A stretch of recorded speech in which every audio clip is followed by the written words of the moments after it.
बशील या ठिकाणी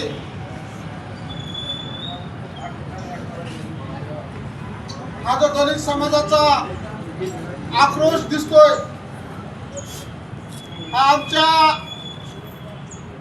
कोणत्या मागणीसाठी नसून हा आमच्यावर झालेल्या अन्यायाचा आक्रोश आहे। मातंग समाजातील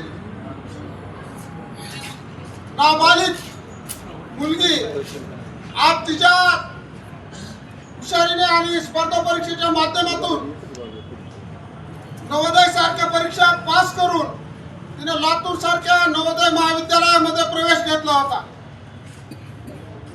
तिला तिथे प्रवेश मिळतो याचं उदाहरण म्हणजे ती हुशार आहे, ती त्या परीक्षेत पात्र झाली आहे आणि त्या परीक्षेत पात्र होऊन त्या महाविद्यालयात शिकत आहे।